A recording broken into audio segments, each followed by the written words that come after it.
comparison metrics on top of what we have mentioned so far. So the tools you can use to understand your business and compare yourself with the competition. It's also good to have a look at the comparison metrics, which show you a little bit more dynamic look.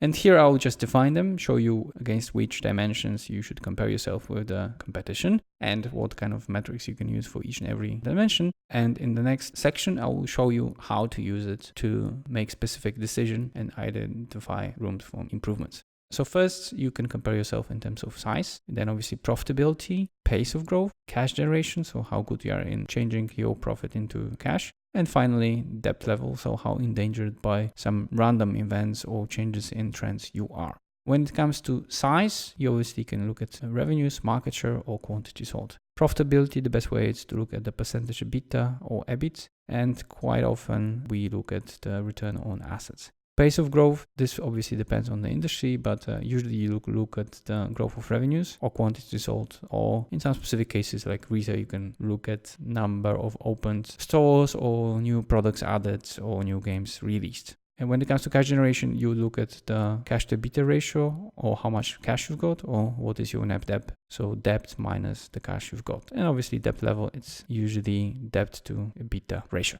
So this sort of things you can use to compare yourself against the competition when it comes to comparison metrics. And they show you more dynamic look because they show you not only how you behave today, but how endangered you are in comparison with your competition, or where you would be in a few years, especially when we are looking at the pace of growth.